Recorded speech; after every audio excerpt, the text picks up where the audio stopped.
नमस्कार, मैं हूं विकास और आप देख रहे हैं वैशाली न्यूज। वैशाली न्यूज के इस खास कार्यक्रम आपकी बात में एक बार फिर से आपका स्वागत है। आज हमारे गेस्ट के रूप में मौजूद है पप्पू यादव और राजेश रंजन। सांसद हैं, 5 बार सांसद बन चुके हैं, विधायक रह चुके हैं। इनके दादा ने इनका नाम पप्पू यादव दिया था। आज देखना है कि पप्पू यादव बिहार की राजनीति में कितना पास होंगे, ये फेल होंगे, तो भविष्य की बात है। लेकिन आज इंटरव्यू में कितने पास होते हैं आज इन्हीं से जानते हैं। सर, एक बात बताइए कि चूंकि राजनीति को कालिक की कोठरी कहते हैं, आप जब स्टूडेंट लाइफ में थे तब से आप राजनीति कर रहे हैं, क्या सोच के राजनीति शुरू की थी?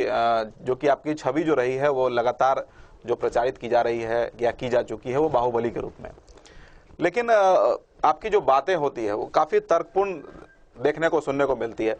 क्या कारण था कि आपको बाहुबली की संज्ञा दी गई? क्या कारण था इसका? नहीं, अब ऐसी कोई बात तो है नहीं। आप एक बात आप बताइए, राजनीति को आप कहा नहीं कह सकते ना। सुभाष चंद्र बोस को आप कैसे अलग कर देंगे? आप सरदार पटेल को, लाल बहादुर शास्त्री जी को कैसे अलग कर देंगे? आप लोहिया, जयप्रकाश और कर्पूरी ठाकुर जी को कैसे अलग कर देंगे? आप ऐसे बहुत सारे राजनीतिक लोग हैं जो परिवर्तन के लिए आते हैं, जिसके भीतर आम आदमी के लिए दर्द होता है। आम आदमी के जीवन के निर्माण में, जीवन के विकास में राजनीति का बहुत महत्व है।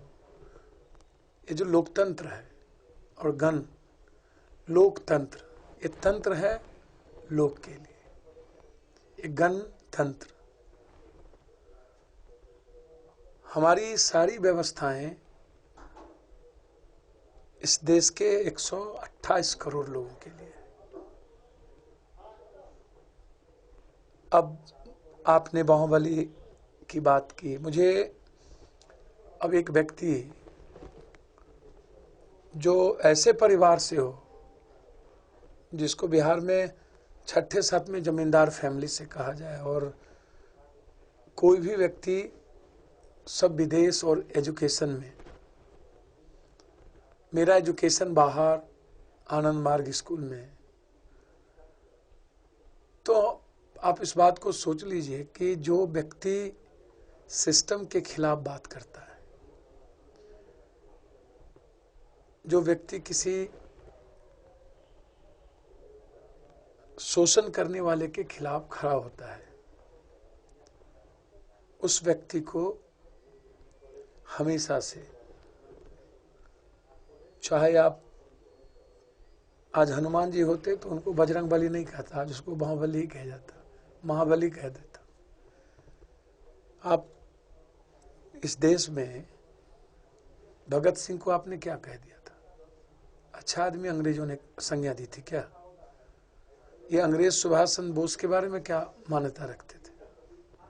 देश के हर उस निर्माण करने वाले और अंग्रेज के शोषण के खिलाफ लड़ने वाले और संपूर्ण भारत के विकास की कल्पना करने वाले, उनको आप क्या कहेंगे? इन नेताओं की संज्ञा आप अंग्रेज जब से ले रहे हैं? जयप्रकाश और लोहिया की बात, इन नेताओं की संज्ञा अंग्रेजों से करने की बात कर रहे हैं आप? तो फिर नहीं, मैंने कहा कि अंग्रेज क्या करते थे? अंग्रेज इन्हें उग्रवादी और आतंकवादी ही तो मानते थे, क्योंकि वो अंग्रेजों के शासन को खत्म करना चाहते थे, उनके शोषण के खिलाफ लड़ते थे। वो हिमायती थे हमारी देश की स्वतंत्रता के, विचारों की स्वतंत्रता के। अर्थात यही हुआ कि आपके नजर में जो अभी राजनीति चल रही है या फिर जो उनकी सत्ता चल रही है वो अंग्रेज की सत्ता है? भैया मेरे, मैं आपको स्पष्ट बताऊं, शुरू से शोषण के अपने तरीके रहे। धर्म के नाम पर, भगवान के नाम पर, राजशाही के नाम पर, जमींदारों के नाम पर, ऊंच नीच के नाम पर, हमेशा से सदाशिव के काल से आज तक शोषण की तरीके को आप देख लीजिए। जब जब शोषण अपना नया नया रास्ता चुनता है तो नई नई विचारधारे आते, कभी शिव के, कभी कृष्ण के, कभी बुद्ध के, कभी कबीर के, कभी नानक के, और हमेशा से इतिहास है कि रंग भेद के नाम पर, आपको भाषा के नाम पर, गरीबी अमीरी के नाम पर, क्षेत्रवाद के नाम पर एक्सप्लॉयटेशन का तरीका तो बदलता गया है ना, ऐसा थोड़ी है। आपके राजनीति का क्या तरीका होगा? अब उसमें आपने किसको, लोहिया और जयप्रकाश के बारे में कांग्रेस की क्या अवधारणा थी? अच्छी धारणा थी क्या? अच्छी धारणा होती तो कांग्रेस के रीजन में इमरजेंसी और जेल, कर्पूरी ठाकुर जी के बारे में क्या अवधारणा थी? जो लोग, अब पप्पू यादव, ये लोग तो एक ऐसे युग में आए जब राजनीतिक व्यवस्था कंप्लीट रूप से एक नकारात्मक रास्ते की ओर चल चुका था। इस देश में आजादी के नाम पर कांग्रेस को सत्ता मिली, जी। फिर इंदिरा जी डेथ कर गए तो कहा राजीव टूवर हो गए, राजीव जी डेथ कर गए तो कहा गया कांग्रेस टूवर हो गई। मंडल, कमंडल, मंदिर मस्जिद, आरक्षण,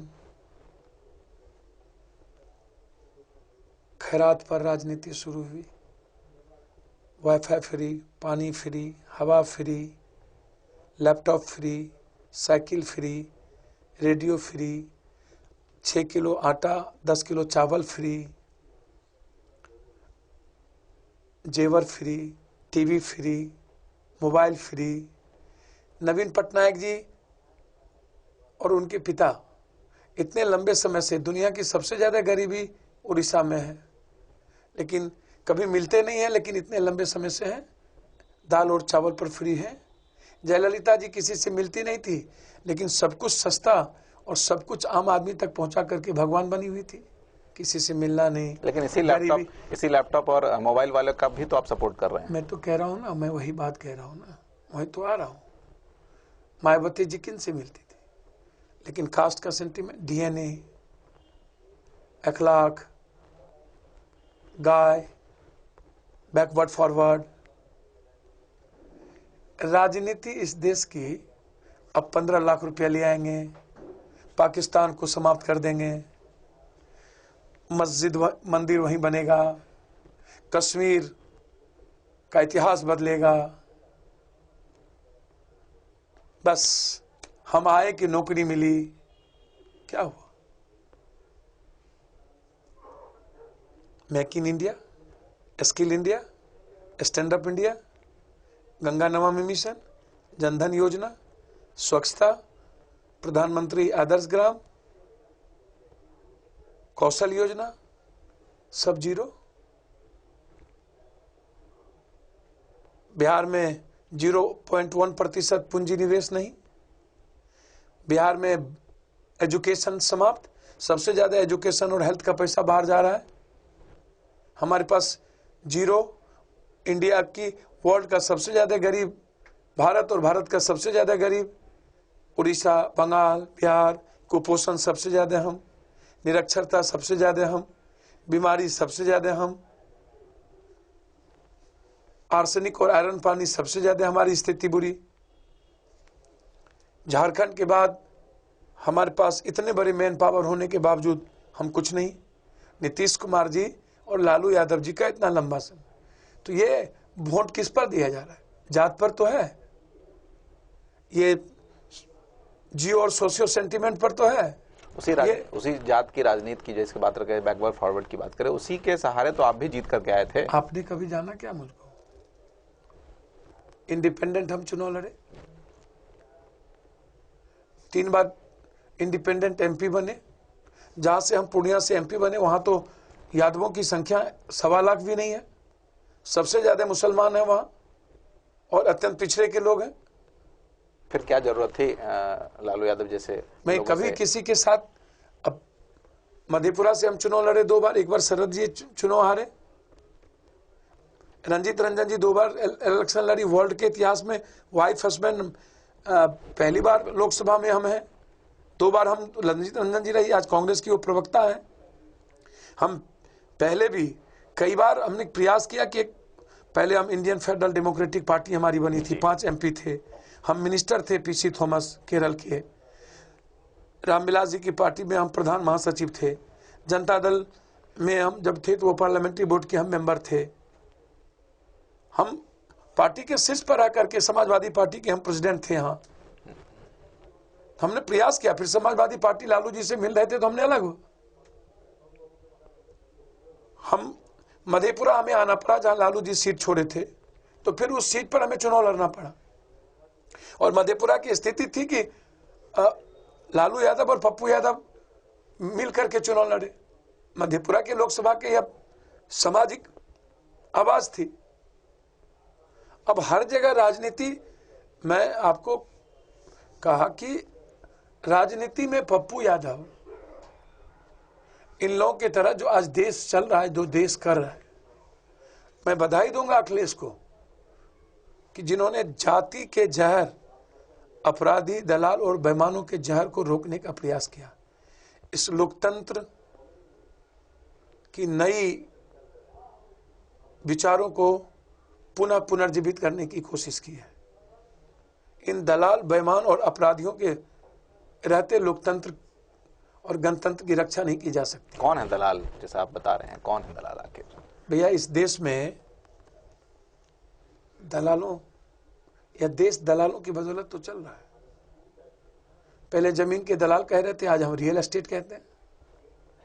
देश चल किसकी बदौलत रहा है?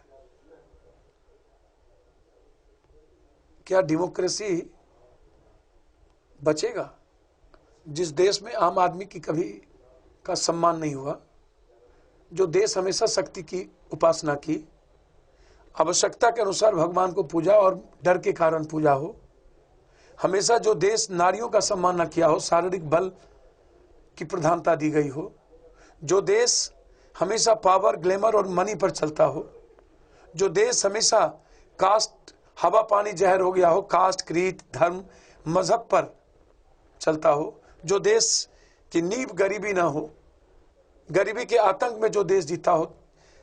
33% लोगों को 1 डिसमिल जमीन नहीं है। 19 करोड़ कुछ लोग भूखे सोते हैं। 25 करोड़ घर है जिसमें 12 करोड़ 82 लाख लोगों के पास वह घर है जिसमें खिड़की केवाड़ी और चूना पोटारा नहीं होता है। 2 करोड़ कुछ लोगों के पास लगता है आलीशान घर। 4 करोड़ कुछ लोग हैं जो जिसको लगता है कि एक घर में रह रहे हैं। वह देश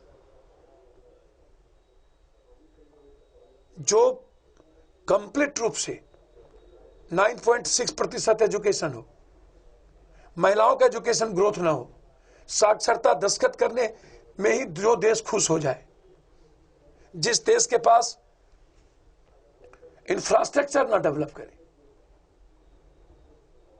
हम निर्यात करने की क्षमता हमारी नहीं है। और जिस देश की निर्यात करने की क्षमता नहीं हो, हम क्या करेंगे? जो जिस देश की रुपये की कोई वैल्यू नहीं, जो डॉलर के लिए तरस जाता हो, हम उस देश को महान कह रहे हैं। जो देश आत्महत्या पर उतारू हो, जो देश गंगा को भगवान, सबको भगवान बना दे। महात्मा फुले, सावित्रीबाई फुले जिस एजुकेशन की कल्पना की थी, वह देश आज 70 लाख हजार करोड़ रुपया एजुकेशन माफिया के बीच चल रहा हो। निश्चित तौर पे जो देश हेल्थ को माफिया पर उतारू कर गया हो। कोठारी आयोग, मुचकुंद द्विवेदी कमेटी की रिपोर्ट एजुकेशन के रूप में लागू न किया गया हो। आम आदमी तक 70 सालों में जो एजुकेशन न पहुंचता हो, और जो देश 70% जिसकी पूरा का पूरा संसाधन, जिसके बदौलत जो देश तरक्की करता है, किसान, जो देश अपने किसानों की जीवन को बढ़ाने में कभी जिनकी भूमिका नहीं रही हो। जय जवान जय किसान, ना जवान ना किसान। जिस देश में सुभाष चंद्र बोस ने इकोनॉमिकल फ्रीडम की बात की थी, और आज हम खैरात पर mid day meal, Antyodaya, Annapurna, anganwadi, NREGA, MNREGA, Indira Awas, ऐसी चीजों को लेकर के लगातार पीडीएक्स, फूड बिल, 70 साल में जो देश 82% लोगों को फूड बिल आए, मतलब थाली में खाना नहीं था, इसलिए हम फूड बिल लाने का काम किया। उस देश को महान कह रहे हैं जो देश धर्म और मजहब के नाम पर कत्लेआम कर देता है वो महान, जो देश जात के नाम पर कत्ल कर देता है वो देश महान, जो देश भूख से तड़पता है वो देश महान, जिस बिहार में एक प्रतिशत रोजगार न हो, सबसे ज्यादा पलायन कर दे। तो जाति का जहर, आज लोगों की वैल्यू क्यों बढ़ी? आज पूरा देश सोशल मीडिया, आप क्या कर रहे हैं? ट्रंप, अमेरिका जैसे डेमोक्रेसी, मजबूत डेमोक्रेसी के वाले देश भी क्या हुआ? 82% लोग ट्रंप के विरोध में थे, फिर भी सोशल मीडिया ने उनको राष्ट्रपति बना दिया। आज सोशल मीडिया कहां की आप स्थिति देखिए, सोशल मीडिया कहां पहुंच रहा है। अमेरिका की बात अलग है, बिहार और हमारे देश की बात अलग है। पप्पू यादव की राजनीति थोड़ी अनोखी है, थोड़े कड़े स्वभाव के माने जाते हैं। आपका जो बात रखने का तरीका होता है वो थोड़ा अलग होता है। कहीं ना कहीं एक चीज़, जैसे कि आपने अखिलेश यादव की बात की थी कि उनको काफ़ी सपोर्ट करने की भी बात आप लगातार बोलते आए हैं, मंचों से भी बोलते आए हैं, इंटरव्यू में भी कहते आए हैं।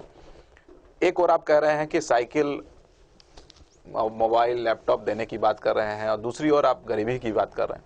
फिर क्या कारण है कि अखिलेश यादव जैसे लोगों को आप सपोर्ट करने की बात कर रहे हैं? देखिए, एक बात बताइए ना, मेट्रो किसने लाया?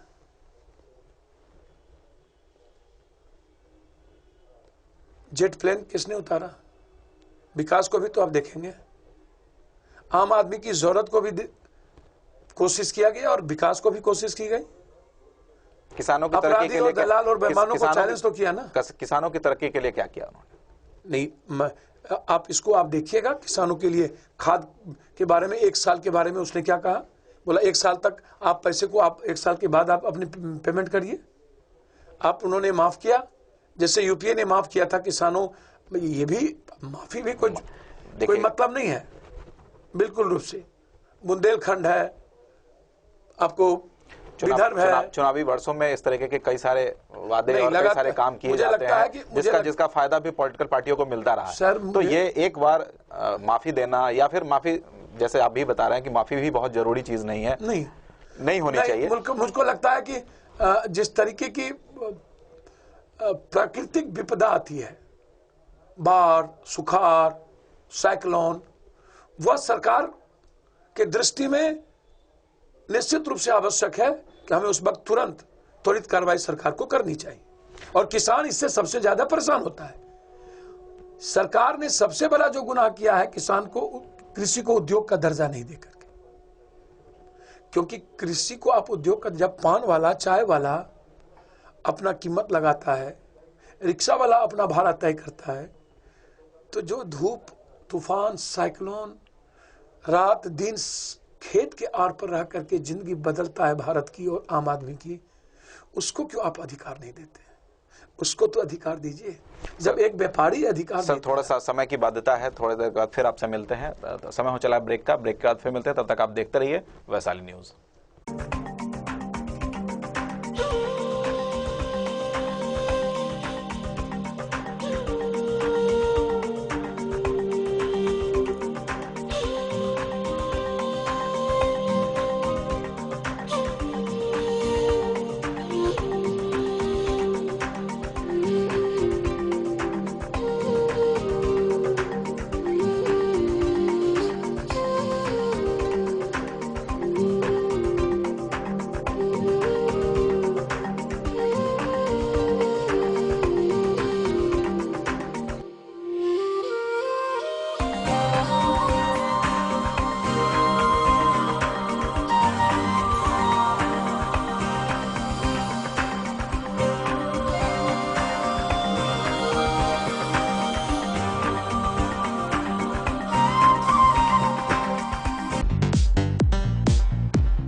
वैशाली न्यूज लेकर आया एक खास कार्यक्रम आपकी बात। इसमें आपको दिखाएंगे शहर के तमाम उन बड़ी हस्तियों को, मिलवाएंगे उन बड़ी हस्तियों से, सुनवाएंगे उनके जीवन का हाल, क्या है उनकी बात, आपकी बात।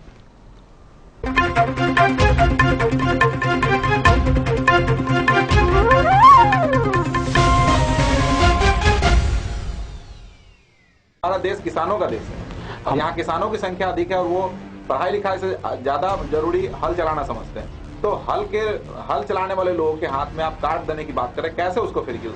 इस नोटबंदी ने हमारे समाज को ऐसा एक बंधन में बांध दिया है, हर आदमी एक दूसरे को मदद करने के लिए अभी आगे आया हुआ है।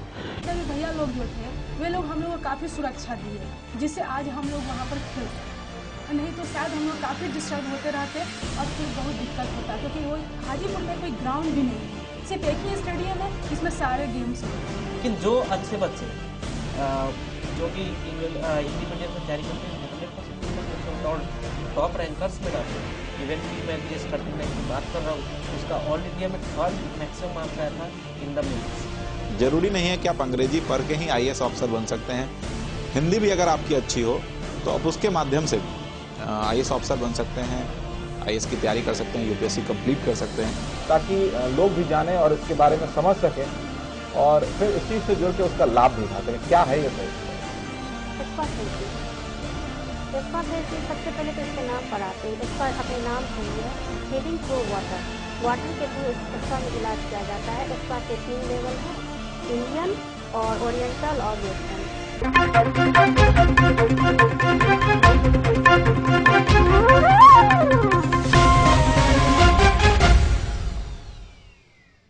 ब्रेक के बाद एक बार फिर से आपका स्वागत है। हमारे साथ मौजूद हैं पप्पू यादव।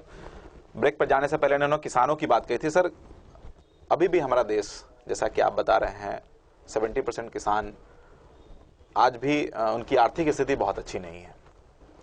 पप्पू यादव लगातार तमाम तरह की लड़ाइयां लड़ रहे हैं, आंदोलन कर रहे हैं, आंदोलन का विरोध भी हो रहा है, जैसा कि पटना में भी देखने को मिला।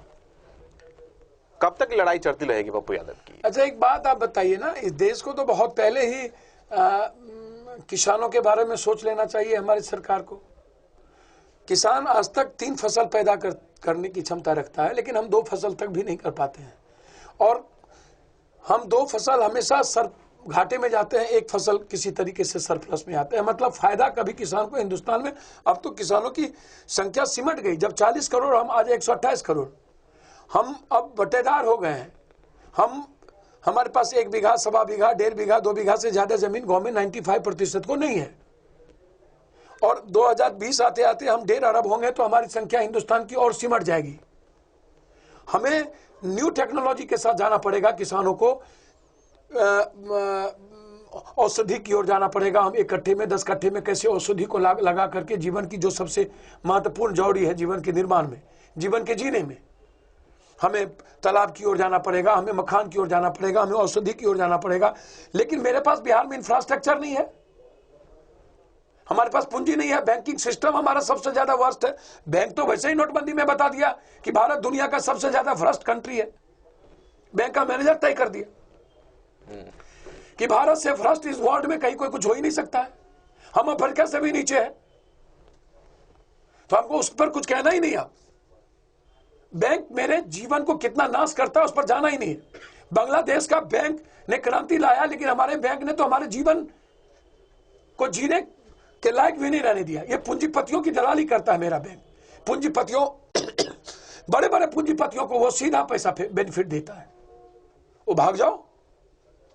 हमारी सरकार पूंजीपति और उद्योगपतियों की दलाली करती है, और पूंजीपति और उद्योगपति जो हिंदुस्तान का वो सबसे बड़ा शोषक है।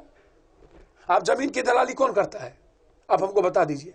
फर्स्ट दलाल तक पता करेगा मोहल्ले में कि जमीन किसका है भाई, क्यों खाली पड़ा हुआ है।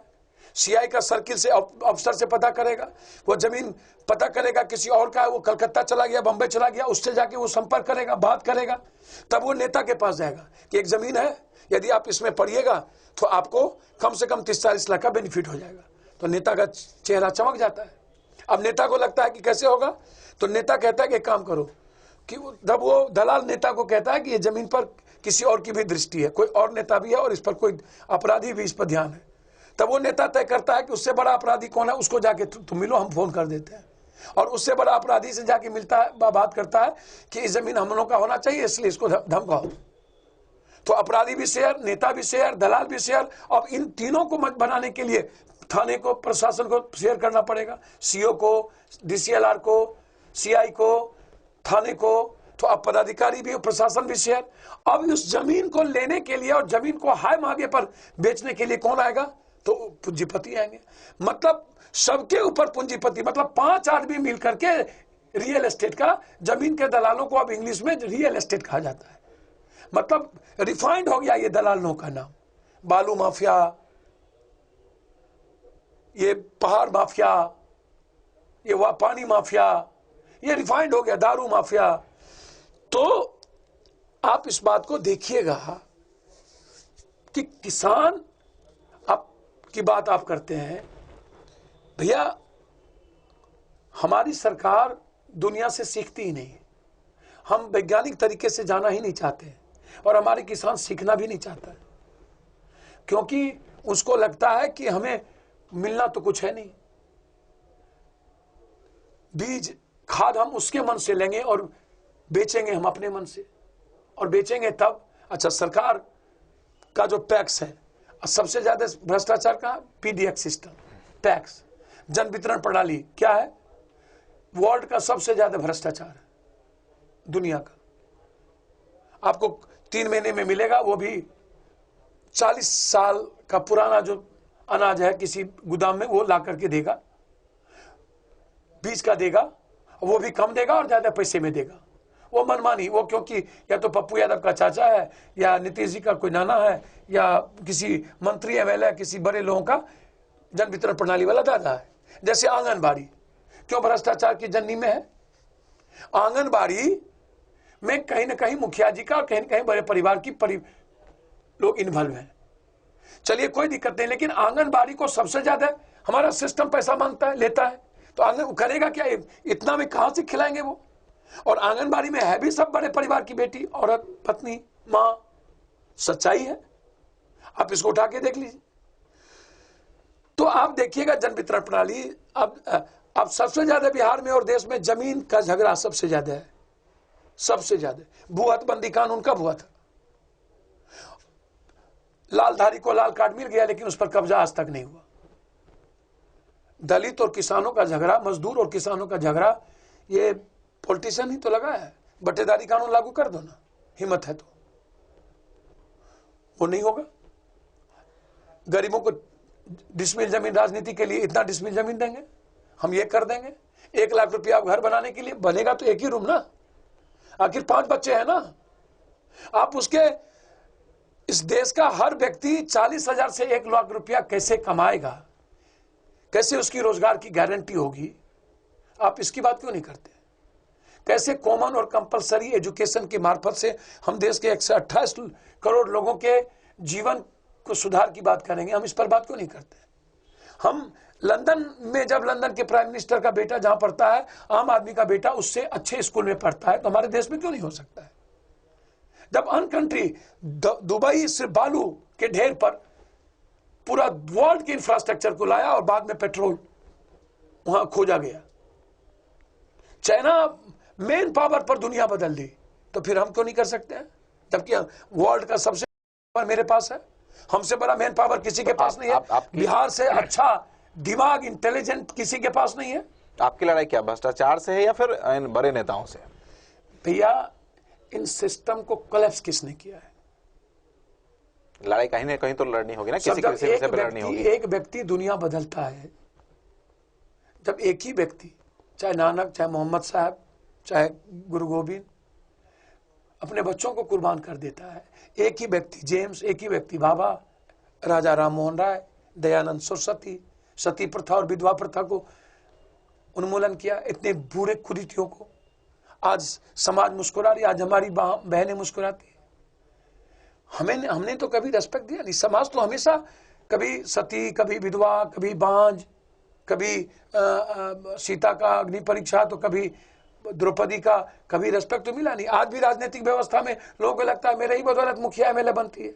और बेटियों का रेस्पेक्ट अब डेवलप हो रहा है, डर अब हो रहा है पतियों को और इन मर्दों को, जब वो विज्ञान के क्षेत्र में आगे बढ़ के 10,000, 20,000, 1 लाख रुपया हमारी माँ, हमारी बेटी कमाने के लायक भी है। मतलब उस रुपये के डर से आज रेस्पेक्ट डेवलप हुआ। अन्यथा वार्ड काउंसलर बनेगी, पति को लगेगा मेरे ही बदौलत बना, एमएलए बनेगी मेरे ही बदौलत बना।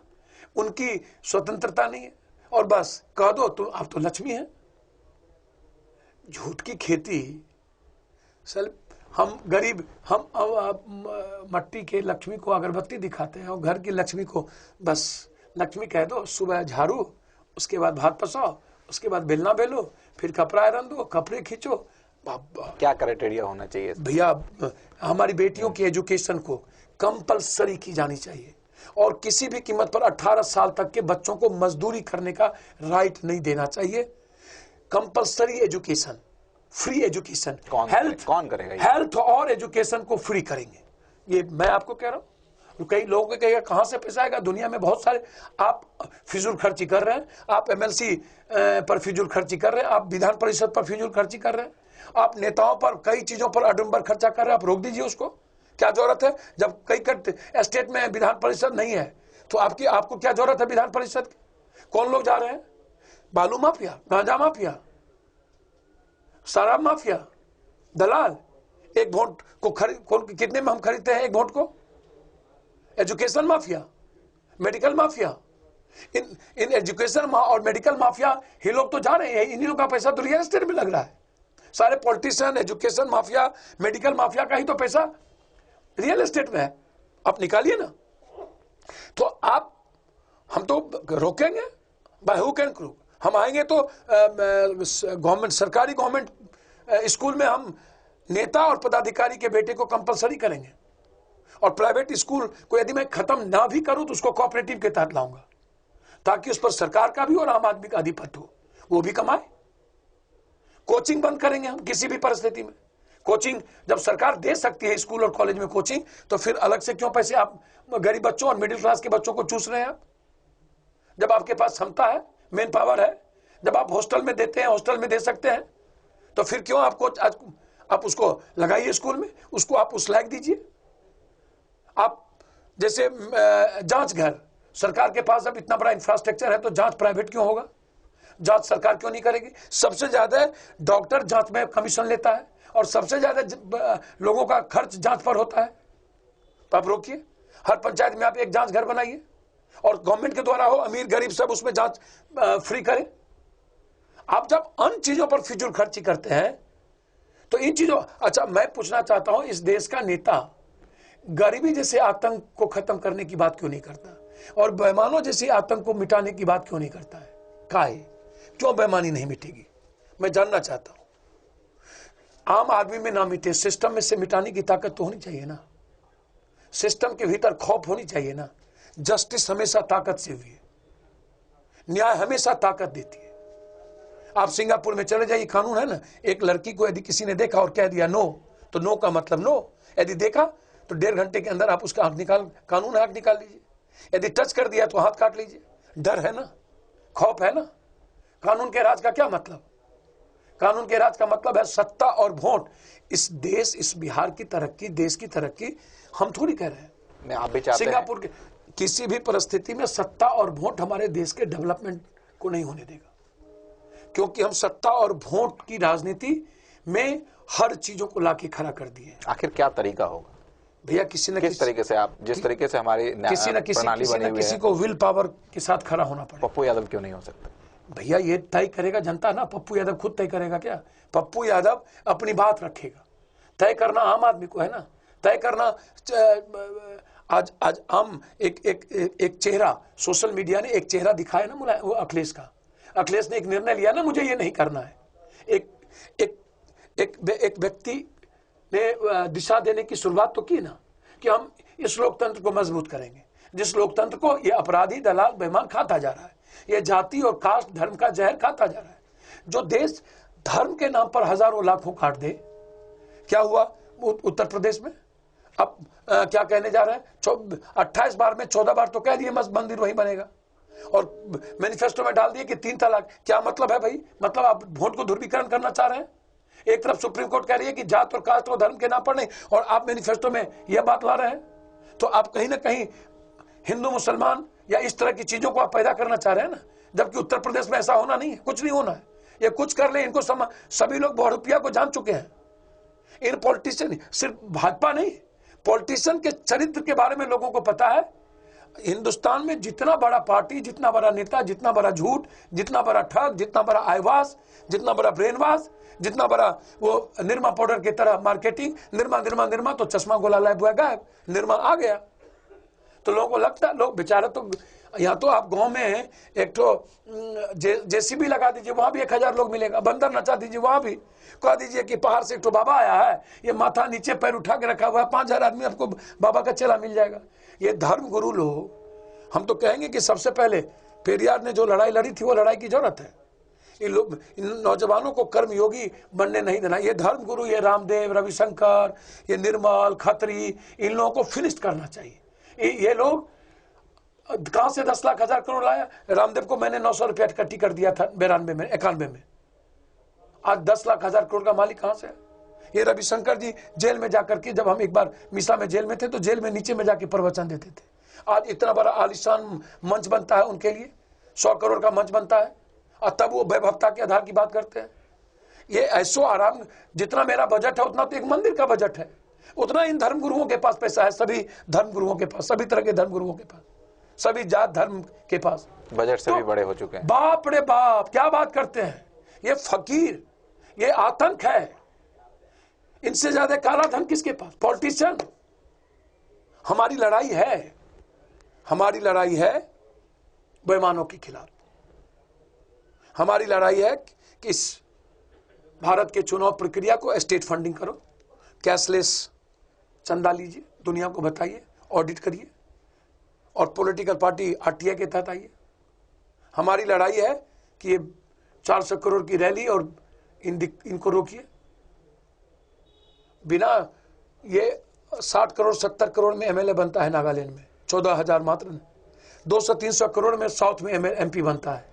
हमारे यहाँ अब जिला परिषद का अध्यक्ष 2 करोड़ 4 करोड़ में बनने लगा है। ब्लॉक प्रमुख 2 करोड़ में बनता है। मुखिया जी बेचारे परेशान हो गए, मुखिया वार्ड काउंसलर 50 लाख रुपया खर्च करता है। 3-4 करोड़ रुपया दिल्ली में खर्चा करना पड़ता है। महानगर पालिका का चुनाव 4 करोड़ में होता है, तो कहां से पैसा लेते हैं? और 2 साल के बाद फिर अविश्वास लगता है। तो क्या एक सुभाष चंद्र बोस को बदल के महात्मा गांधी को बैठाएगा क्या? कि एक महाचोर को खत्म करके दूसरे चोर को लाएगा? नेपाल ले जाइए, ऐशो आराम की जिंदगी दीजिए, 1-2 महीना तक गायब रखिए। ये कहां, क्या उस वहां हम लोकतंत्र को मजबूत करने की बात करेंगे? आपके भी वोट जब हम पैसे से खरीदेंगे, मुर्गा देके, खस्सी देके, दारू दे करके, 500,000 लाख रुपया, 10,000 रुपया एक वोट पर खरीदेंगे। एमएलसी राज्यसभा, एमएलए को राज्यसभा बड़ा बड़ा, क्या ये लोग बड़े बड़े लोग क्यों हैं भैया? हाँ, ये अमर सिंह, ये किंग महेंद्र जी, ये विजय माल्या, ये अंबानी राज्यसभा में क्या करते हैं? ये फिल्म कलाकार क्या करेंगे राज्यसभा में? अकूट पैसा कमाने वाला। राज्यसभा में आपको किसान को भेजिए ना, जो बात कर रखे। राज्यसभा में आप किसी साहित्यकारों को भेजिए ना, जो फकीर है। राज्यसभा में इस पैसे वालों की क्या जगह भाई? इन पूंजीपतियों को क्यों टिकट देता है ये पार्टी? इसलिए कि उसका घालमेल है, पैसा लेते हैं उनसे, पार्टी चलाते हैं पैसा लेकर के, सारी सुविधा देते हैं ये लोग। क्यों? तो उस लोकतंत्र की बात करते हैं जहां पर जिस लोकतंत्र को पैसा खरीद ले, जिस तंत्र को पैसा खरीद ले, जिस तंत्र पर भौतिकता, ऐशो आराम की जिंदगी हावी हो जाए, क्या वो गन के लिए तंत्र रहेगा? क्या लोक तंत्र बचेगा? जिस संविधान की बात हम करते हैं, हमारे यहां तो हर दिन भगवान है। सबसे ज्यादा सरस्वती पूजा मेरे यहाँ होता है, और सबसे ज्यादा निरक्षर मेरे यही है। देश के, दुनिया के अन्य जगहों पर सरस्वती पूजा कहाँ होती है? डेवलप कंट्री में 15 अगस्त 26 जनवरी इस तरीके से कहाँ मनाई जाती है हर साल? और कहता है कि हम राष्ट्रभक्ति बता रहे हैं।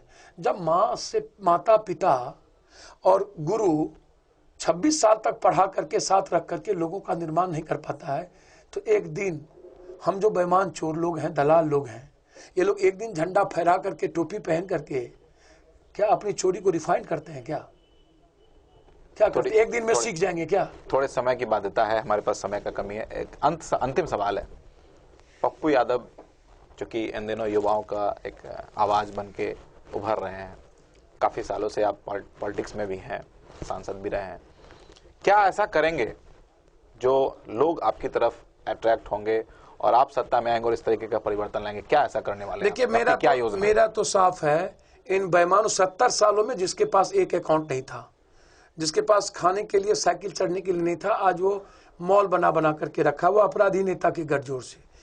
इन अपराधी जो चपरासी थे, जो चपरासी से कलेक्टर बने, जो प्राइम मिनिस्टर से एमएलए एमपी बने, और अकूट संपत्ति है, उनको रजिस्ट्री ऑफिस और सब जगह पता करिए कि इनके खानदान के पास कितनी संपत्ति है, और उसको निकालिए। इन पदाधिकारी, धर्मगुरु, बाबा, इन फिल्म कलाकार को निकालिए पैसा, और निकाल करके एजुकेशन और हेल्थ फ्री करिए। क्योंकि जब तक आप एजुकेशन, हेल्थ पर 70% गरीब आदमी लूटे जाते हैं। आप इसको कॉमन और कंपलसरी करना पड़ेगा। एक, हमें इंफ्रास्ट्रक्चर, रोजगार के इंफ्रास्ट्रक्चर को बढ़ाना होगा। कई सारी चीजें हैं यहाँ पर, हम जिसको, हमारे पास मेन पावर है, हमारे पास आईटी हब हम बना सकते हैं, हमारे पास टेक्निकल ब्रेन है बिहार, जो दुनिया हमें हमारे ओर आ सकती है। हमारे पास सबसे ज्यादा पर्यटन है, हिंदू का सबसे बड़ा पिंडदान हमारे यहाँ। लेकिन आप दिल्ली से हिमाचल चले जाइए, स्वर्ग है। हमारे यहाँ एक ढाबा नहीं है जहां हमारा परिवार बैठ सकता है। 70 सालों में बड़ी बड़ी बात करते हैं ये। पटना में हम नहीं बैठ सकते हैं, किसी शहर में बैठने की स्थिति नहीं है। पूरा का पूरा बेईमान, अपराधी और दलालों के चंगुल में मेरा बिहार। हर दिन, कल हम समस्तीपुर जा रहे हैं, वकील को मार दिया। हम कहीं अभी और से आ रहे हैं, नरसंहार हो गया पकड़ी दयाल में। हर दिन इनको कोई मतलब नहीं है। शराबबंदी की बात मैंने की थी, ये 80% बच्चों को रोड पर खड़ा कर दिया भाई। पूरा होम डिलीवरी होने लगा। कर दीजिए ना, गांजा, चरस, हफीम, तंबाकू, सब कुछ को करिए। अभी 20 लोग मर गए हैं गुजरात में शराब पीने से। ये नीतीश जी और दोनों एक दूसरे को कर रहे हैं, डेली ट्रक का ट्रक पकड़ा है। तो भाई एक तरफ नोटबंदी में आपने खड़ा कर दिया, और दूसरी तरफ अपने फेस वैल्यू के लिए आपने शराब के नाम पर अपने बच्चों तक को नहीं बख्शा। जीविका, ममता, सेविका और जितना दलाल और अपराधी थे सबको रोड पर खड़ा कर दिया। आम आदमी से कोई लेना देना तो था नहीं। इनको और कोई चीज नहीं है, एजुकेशन इनके डिक्शनरी में नहीं। 6400 स्कूल नहीं है गांव में, हमारे बिहार में हाई स्कूल नहीं है। इस कॉलेज में 3.2% नहीं जाता। मेरा टेक्निकल कॉलेज जितना है, जितना टेक्निकल कॉलेज है, उसमें फैकल्टी नहीं है, फैकल्टी प्रोफेसर नहीं है। हम पढ़ना कुछ चाहते हैं, हमको पढ़ाई कुछ जा रहा है। पॉलिटेक्निक की बात कर रहे हैं, 3.2% मेरा एजुकेशन ग्रोथ नहीं है। महिलाओं की पॉलिटेक्निक की बात कर रहे हैं। 57% बच्चे 7 और 8 क्लास से बैक हो जाते हैं। इनको समझ में नहीं आता। किसी कॉलेज में बच्चे हैं नहीं, इनको समझ में नहीं आता। ये तो हो गई आरोप की बात। आप क्या करेंगे? भैया, मैं तो स्पष्ट रूप से कह रहा हूं कि हम लोगों के बीच में हमेशा हमने कहा है कि आप सबसे ज्यादा परेशान बेईमानों से है और दलालों से है, अपराधियों से है। हमको आपने दुनिया को देखा है ना। तो एक बार जब कभी ईश्वर और इस धरती के ईश्वर, इस दोनों का, यदि इस देश के युवाओं का, इस देश के आम लोग, किसानों का और गरीबों का यदि विश्वास डेवलप हम कर पाए और मौका मिला, तो 6 महीने के अंदर ब्लॉक से दलाल बेईमान को हम मिटा देंगे। हल्के कर्मचारी जो अमीन, बिना पैसे के जमीन नहीं नापता है, वो जन वितरण प्रणाली को कोऑपरेटिव कर देंगे। सरकार कोऑपरेटिव देखेगी जो अन कंट्री में है। हम एक किसी व्यक्ति के हाथ में नहीं देंगे। सिस्टम से 6 महीना के अंदर बेईमानी नहीं मिटाएंगे तो 7वें महीना में रिजाइन कर दूंगा। और दलाल को किसी भी कीमत पर स्कॉर्पियो और बड़ी बड़ी गाड़ी में ब्लॉक और थाने जाने की हिम्मत नहीं होगी। और अपराधी के बारे में मैं आपको इतना बता दूं, लोकतंत्र को बचाने के लिए दुनिया की जितनी कानून, मैं तो कहूंगा दलाल, बेईमान और अपराधियों को सामाजिक बहिष्कार होनी चाहिए। उसको सरकार का कोई लाभ नहीं मिलना चाहिए। और 3 महीने के अंदर स्पेडी ट्रायल करके उसको किसी भी कीमत पर सजा दी जानी चाहिए। और एक अच्छे नौजवानों को, अच्छे भले इंसान को आगे बढ़ने का मौका देना चाहिए। हम तो कह रहे हैं किसानों के लिए विशेष सुविधा लाएंगे। हम रोजगार, मेन पावर से हम यहां रोजगार को डेवलप करेंगे। हम पर्यटक से डेवलप करेंगे। हम कोशिश करेंगे, यदि मेरे पास मेन पावर है तो लोग आएंगे। यदि हम माहौल दलाल और अपराधियों से निकलेगा, बेईमानी से हमारा देश, हमारा बिहार निकलेगा, तो दुनिया मेरे यहाँ आएगी, हम लाएंगे। ये स्पष्ट। और जो सबसे बड़ी लड़ाई है मेरी, वो है एजुकेशन और हेल्थ। बेईमानी और बेनामी संपत्ति, इस बेनामी संपत्ति जो 70 सालों में, ये जो 3 नेक्सस 4 नेक्सस, ये real estate, education mafia, health mafia, नेता, बाबा, इन लोगों के नेक्सस से जो भारत को लूटा गया है। और ये जो हर साल चुनाव होता है और खरबों खरब रुपया हम लुटाते हैं। आज डॉलर में पंजाब का चुनाव हो रहा है, 62 करोड़ रुपया अभी तक उत्तर प्रदेश में नेताओं के गाड़ी से पकड़ा चुका है, जबकि 2000 के लिए हम तरस रहे हैं और हम कह रहे हैं कि कैशलेस। तो उस पर मैं नहीं जाऊंगा। मैं कह रहा हूं कि इसको चैलेंज के साथ रोकेंगे, हम कोशिश करेंगे, हम प्रयास करेंगे। सत्ता और वोट की राजनीति को आरे इन व्यवस्था परिवर्तन में नहीं आने देंगे, चाहे हमको 1 साल ही रहना क्यों ना पड़े। निर्णय आम आदमी के लिए, गण के लिए, लोकतंत्र की व्यवस्था को मजबूत करने के लिए, निश्चित तौर पे जबरदस्ती का नहीं। हम लोगों को भग धर्म भगवान के बीच नहीं फंसाएंगे, हम आडंबर और अंधविश्वास और कर्मकांड के बीच लोगों को नहीं ले जाएंगे। हम उसको जीने का प्रयास, उसको जीने का अवसर देंगे, मुस्कुराने का अवसर देंगे। कैसे 20,000 से 40,000 रुपया कमाने का इनकम हर घर में हो, या इंफ्रास्ट्रक्चर बनाने की कोशिश करेंगे, ताकि वो जात धर्म मजहब से निकले, वो बढ़ना चाहे, वो जीना चाहे, वो भविष्य आने वाले पीढ़ियों के मुस्कुराहट के लिए वो मरना चाहे, वो करने की हिम्मत पैदा करे। यह माहौल या एनवायरनमेंट देने का प्रयास हम बिहार में करेंगे। निश्चित तौर पे ये थे हमारे पप्पू यादव। चूंकि समय की बाध्यता है, समय काफी हो चुका है, बातें बहुत सारी हैं और भी हो सकती है, लेकिन फिर किसी और दिन पप्पू यादव से फिर और तमाम बातें होंगी। तो आज के बुलेटिन में बस इतना ही। अगले बुलेटिन में फिर किसी शख्सियत से होगी मुलाकात। तब तक दीजिए विकास को इजाजत। नमस्कार।